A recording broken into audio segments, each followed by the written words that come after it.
Stace, you're ready for your deployment. You told me you're ready to say goodbye to your family. And how hard is this on the families? We talk about the servicemen sacrificing. Did the family sacrifice?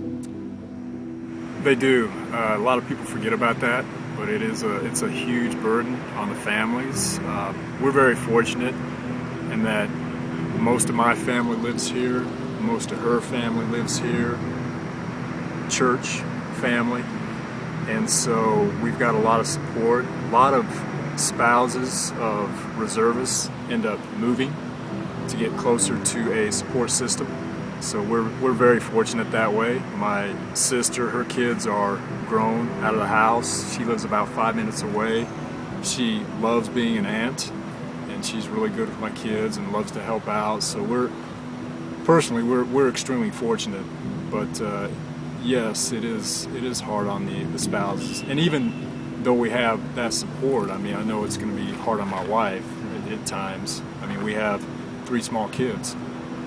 Right now, one of them's sick, throwing up, and I can help out when I can, when I'm home from work, but obviously when that happens and I'm over there, there's nothing I can do about it to help her out. So yes, we try to make the best of it, but it's going to be tough. I mean, there are going to be challenges, there are going to be difficulties. So I think we're both aware of that reality. While we'll definitely cope, do the best we can, there is that reality that there will be difficulties and challenges. Where does the pride factor in, or does it? A lot of the veterans I've interviewed said when you're in combat, you're not thinking about mom, apple pie, and all that, but reality, you are serving your country. Where does the pride of what you're doing come? Does it come now or afterwards, or do you think about it over there that you're over here serving your country? I don't know. I mean, I'll see what happens when I get there. This is going to be.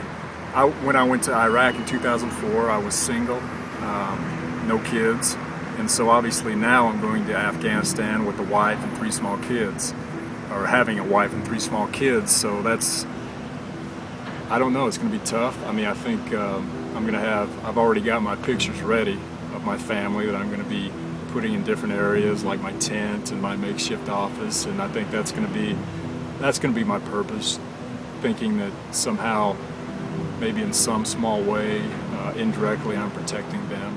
You've got 3 days before you fly out. Are you counting down the hours? You feel like you're in the twilight zone? Does it seem surreal? Or is it just daily business? Both. I mean, during the day, it is daily business, and I think about how I'm going to pack my gear and get all the loose ends tied up here, and that's obviously. It's a very busy time for me, trying to get all the loose ends tied up at home and here at work, and get all my gear ready and packed and make sure I have all that in order, in good working order. And so during the day, I'm so busy with that. It is business as usual, but sometimes at night, I'll wake up in the middle of the night, and it's kind of surreal. I'll sort of have maybe a anxiety attack, just thinking about being away from the family and all the possibilities that could happen over there. So it's a little of both. Do they make you write a last letter or get your will in order or anything like that? What have you had to do to prepare for something like that? Right. It's called SRP, Soldier Readiness Program. And before a soldier deploys, he or she has to go through many stations, medical, and one of them is with the JAG, the lawyer, to make sure that the will is up to date. And of course, that's something I'll go over with my wife to make sure she knows where it is in the event that something happens, I don't come back. So that's a reality, that obviously.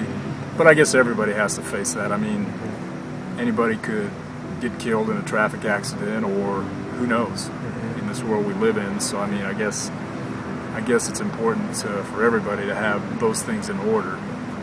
What kind of mental preparation do you do before you get deployed?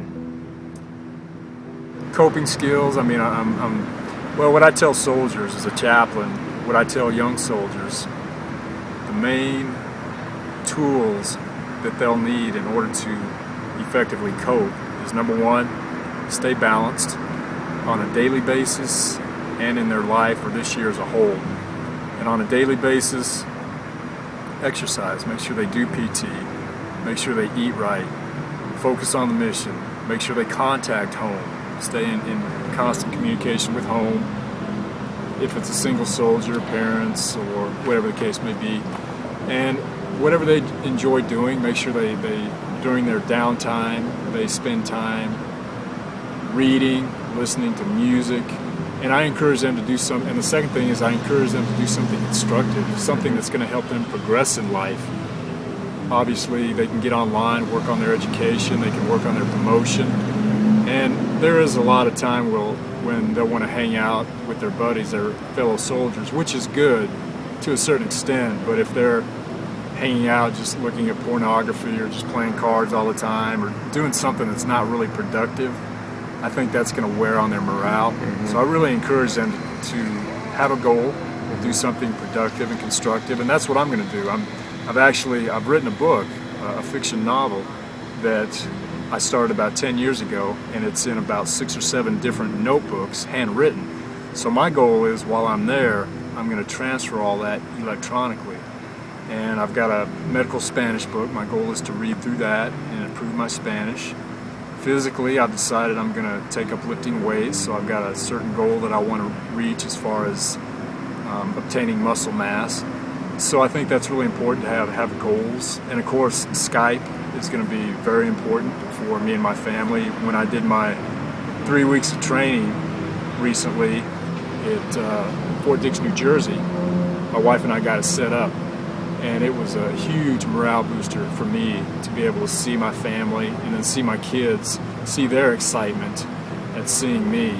So obviously my wife and I are going to come up with a system where every day we keep in touch. So that's going to be huge for my morale as well. You said 400 days? Yes. Exactly? Well, the order's hopefully shorter, but the orders say at least 400 days, so there's a chance it could be shorter, which obviously we're all hoping that's the case. But that's 400 days from the mobilization, the preparation at Fort McCoy, Wisconsin, until when we get back to Fort McCoy, all the debriefings and preparing us for transitioning back into civilian life. Just briefly, tell me about Afghanistan. What's going on over there, and what you're in for? It's tough. I mean, all the intelligence that I've seen so far, it's a very difficult war. The Taliban / Al Qaeda, they've been fighting. That's all they know. I mean, they're very good at it, and they hide in the caves. They come out. It's a part of their life. There's harvest season. They work the land. They do their job, and then there's the season to fight. And then there's a season to train. So I mean, it's a part of their normal daily routine, and they're very good at it. They're very good at it. Obviously, the Russians didn't have much success in rooting them out, especially with those caves. And it's just a different kind of war. The battlefield, it's not a linear battlefield. It's asymmetrical. So there's no clearly defined battle line. There's no clearly defined enemy. They blend in. So they don't wear uniforms, so it's a very difficult conflict, and I purposely don't discuss my beliefs on the war, my politics, because you know what, I've got to take care of soldiers. As a chaplain, that's my mission, regardless of how I feel about the war, regardless of where I stand politically. That's a moot point. There's soldiers over there that I need to focus on and I need to take care of. So that's my mission. Well, we're sitting here in Grand Junction, Colorado. There's people driving by, walking by. I wonder how many of them know there's a war going on. And then, secondly, in a few days or a few weeks, you're going to find yourself in the middle of a war zone. I mean, that's amazing. And yet, our life goes on. It does, and it'll go on for us over there. We'll get into a rhythm, and we'll have our daily routines, and obviously it'll be drastically different than it is here, but it'll be the same. There'll be a routine of work and spending time with the family via Skype and exercising, similar to what I do here. And that's that'll be important to get into that routine, that daily routine, and that will definitely help. Hopefully, help the time go quickly, and it will be a difficult transition. But there again, I'm preparing myself mentally and emotionally for that transition. I have a general idea of what to expect based on my deployment in 2004. However, I don't want to fall into that trap saying, well, this is how it was in 2004, it'll be very similar. I mean, I realize that circumstances could be quite different, so it's going to be a new and different situation, but hopefully, based on my experience in the past, that will help me make the transition easier. Well, you think there'll be a time where you'll talk to soldiers that maybe just lost a friend, somebody was wounded, killed? Do you think you'll be talking to people like that? Sure. That's the battalion that I've been transferred to or attached to. They're going to have one of the most. We have down trace units that are going to have one of the most dangerous missions in the Army. So sure, I'm prepared for that. I've got my notebook, my chaplain's notebook, and I've got my templates of memorial service programs. I've already talked to my assistant at length about it. He's never been deployed, and I'm letting him know that obviously there may be a situation where we're actually putting the remains of a fallen hero in a body bag, possibly body parts. It's just a reality. But we need to focus on making sure we honor that soldier. We show the most respect we can for that soldier, and when we do a memorial service, he's nervous about the details of doing a memorial service, and I said, well, obviously that's important, but as long as we stay focused on making sure we honor and respect that fallen soldier to the best of our ability, the details will take care of themselves. I mean, there's a certain program and protocol that needs to be followed, and we'll take care of that. But it's definitely a reality, and the commander, he and I had a long conversation. He's nervous about that reality. I mean, he's going to be the leader of 500 soldiers, and knowing that full well that some of those will get killed and injured, and so it's reality, and we're definitely going to honor those fallen soldiers to the best of our ability, which obviously they deserve. And so it's just one of those realities we're going to have to face. Most of my interviews have been with people that have already served. They've been home 60 years, 50 years, 40 years. I've interviewed a lot of fellows and some women that have served today, but this is a rare interview of you're going. And how do we put life in perspective of what you just said? We're going to lose some of these guys. Life goes on. The families that are grieving over the loss of loved ones. Memorial Day, Veterans Day, life, liberty, the pursuit of God and country. How do you put all that in perspective? That's a good question. I mean, what you do is very important and really appreciated by us veterans. I mean, reminding people, I think, of the sacrifice. And I know that there's a lot of well-intentioned people, but people are busy. Everybody's busy with their lives. And when I come back and I put these civilian clothes back on, it's going to be business as usual. Somebody's going to cut me off in the middle of the road or whatever. I'm going to have surly people at the supermarket, or with my job, I might have to deal with some rude people, and that's going to be hard because they're not going to see me in my ACU. They're going to see me in the civilian clothes, and it's going to be life as usual back in the civilian world. And that's probably actually the hardest thing for when they talk about post-traumatic stress disorder. That's the hardest thing for soldiers, is coming back and putting on the civilian clothes and people not really apparently being sensitive to what they've been through and not knowing what they've gone through, because everybody's dealing with their busy lives, and I understand that, but sometimes these young soldiers, they don't. And so it's hard for them to make that adjustment and accept being back into the rat race and the hustle and bustle of the civilian world. Do you want people around to know there's a war going on? You're not going to wave a flag and say, I'm going to Afghanistan, but should people be more aware of what's going on? And again, a second part of that question, why do we just hear the bad stuff? There's some good stuff happening over there. So should people be aware of what's going on?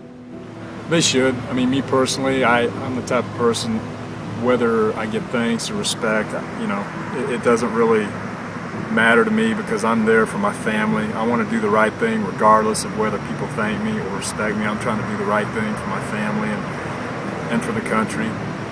But there are a lot of, especially younger soldiers, they need that.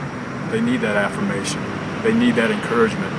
And so I think it is important for people to stop and pause and give thanks. And I think people, our nation as a whole does that. I mean, maybe not as well as we should, but again, I think people do. They have a Memorial Day and Veterans Day, and people do, I think, really make a genuine effort.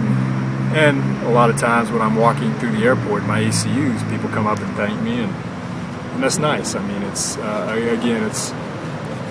doesn't really faze me one way or the other if somebody just walks by or they thank me, but I do appreciate the fact that, for some of the younger soldiers, they took the time to stop and thank us. And I think that is important for a lot of these younger soldiers. I think they need that encouragement. And there's good things happening over there. It's not all bad like the media makes it sound like. Yeah, I mean there are definitely. Isn't there rebuilding going on? We're helping the people. We're going to hopefully give them their independence or their government back or whatever. Yeah, well, I mean, especially in Iraq, I think there was a lot of positive things that happened in Iraq, and a lot of freedoms that people got back, and in Afghanistan as well. I think a lot of people there, under the Taliban, it was very oppressive, and they gained back some of their freedoms. Now when we pull out, who knows what's going to happen, but hopefully we can establish a solid enough base, and they'll be able to progress, and that's the main thing, just help them progress. And that's what a lot of our civil affairs battalions do. They try to help people rebuild and learn how to do some constructive things and progress. This is a silly, obvious question. Are you going to miss your family? I will, for sure. I mean, the Skype I think will be a tremendous help, being able to see the family on the computer with the webcams and all that. I mean, that's going to be a tremendous blessing, and it will help out a lot. But sure, I mean, there's no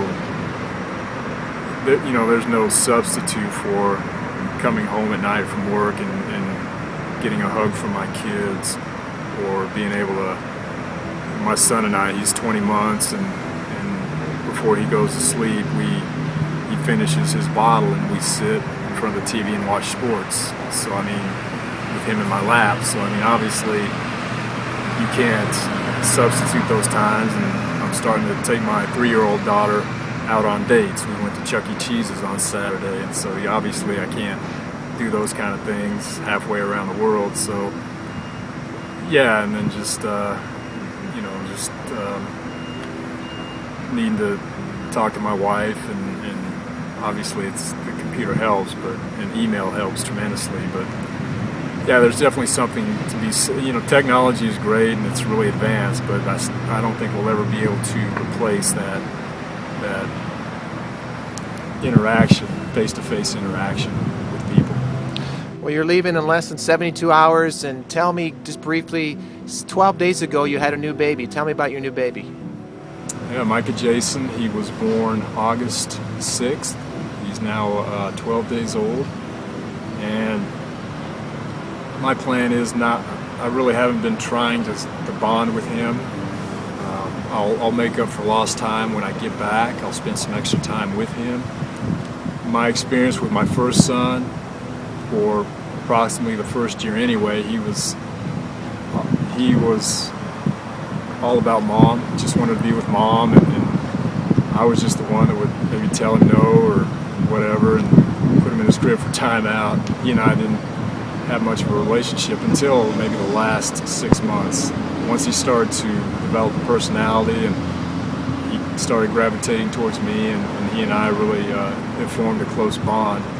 So I'm assuming that it might be the same with Mike. I mean, for the first, year or so, he's really going to be attached to Mom, and she's going to be the center of his world. And then when I get back, hopefully, he'll hear my voice, on the computer. He'll see my face, and then hopefully he'll see my son and daughter excited to see me. And then when I get back, they'll be excited, and he'll think, well, maybe this guy's okay. He's not bad. And so, we'll make up for lost time. But yeah, until then, I'm not really making a concerted effort to bond with him. I'll do that when I get back. And so that's kind of for my own, I guess, mental psyche, emotions. For me, I just need to kind of maybe maintain that distance for now. So he'll be 15 days when you leave, and then when you come back, he'll be 415 days old.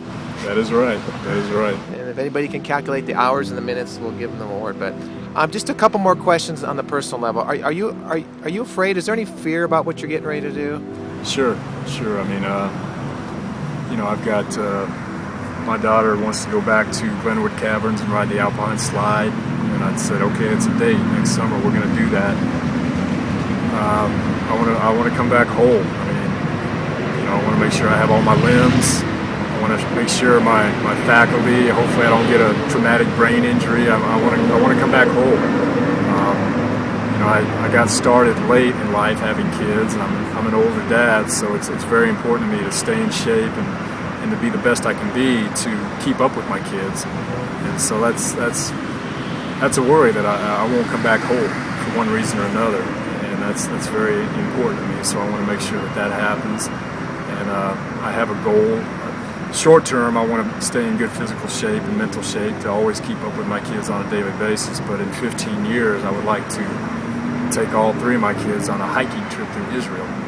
So I want to be in shape and prepared for that as well. So, sure, there's a fear that I won't come back whole, and that's my biggest fear. Are you afraid to die? I'm afraid to leave my family. I feel like being a parent is a sacred trust, and so I want to fulfill that obligation. So I'm afraid of not being here to fulfill that. I guess. No, if I die, obviously, like most people, I hope it's quick. But no, for me personally, again, if I were single or didn't have any responsibilities, I don't think I'd be that. Sure, I guess there'd always be that what if factor, but for the most part, no. It's more of a fear of just leaving my family.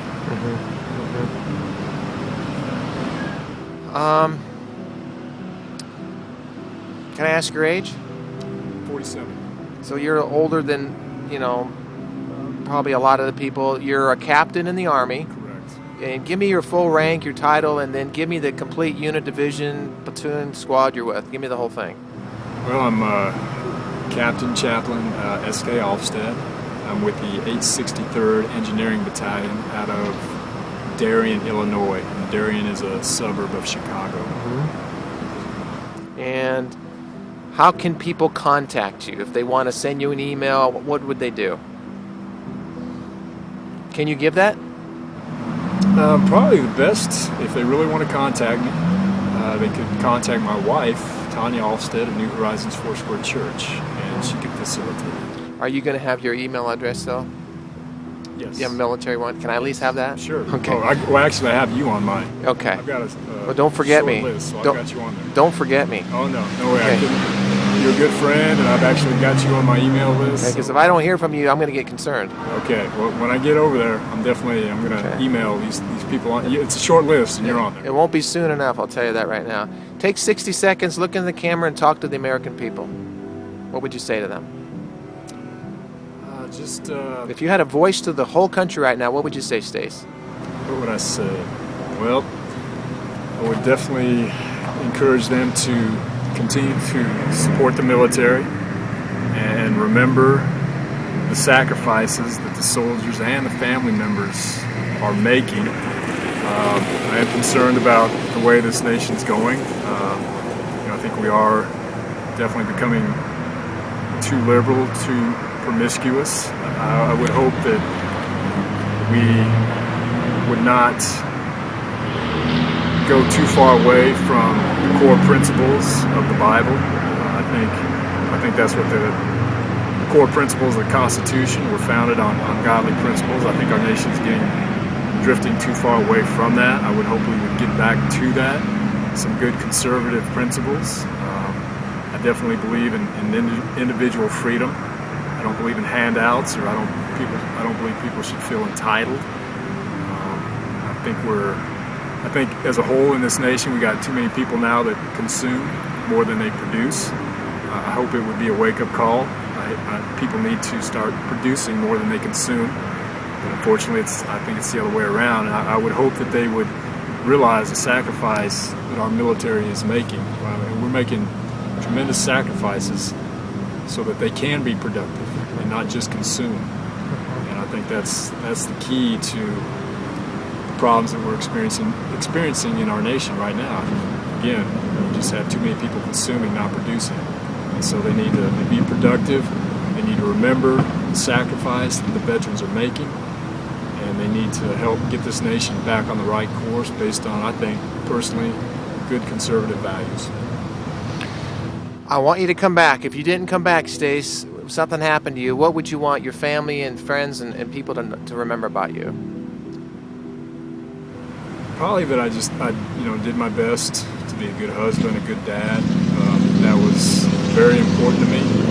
And to me, again, I think that's just a sacred trust. And so I would hope that I've done enough to show people that how committed I am to being a good family man.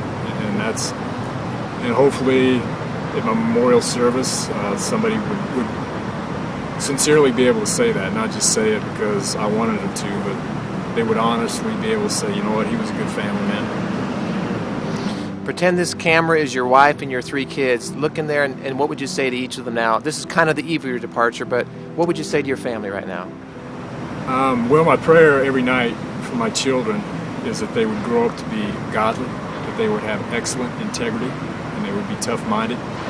So, Serena, Asa, Micah, please do whatever you can to be godly, to have excellent integrity, and to be tough-minded.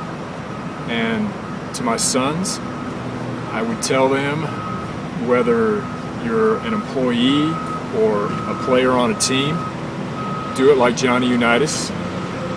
When you become either a coach or a manager or a leader, lead like John Wooden. And above all, when it comes to being a man, be a man like Jesus Christ. And I love you very much, all of you. Well, today, for the record, is August 18th, 2010. I guess in the Army it's 18 August, right? Correct. 2010. Correct. So how about we say your deployment goes 400 days plus 3 days until you leave. How about you and I plan on a date in about 403 days at this table, and we'll talk again. Is that a date? It's a date. We'll do it. Okay, man. And Stace, I want to thank you for your service to our country. You know that means a lot to me with the work I do, and can't thank you enough for what you're doing. Big or small, it's very, very needed, very appreciated, and I speak on behalf of hopefully a lot of people. Thank you. I appreciate you, and you be safe. Thank you. Thank you for what you do, and Godspeed.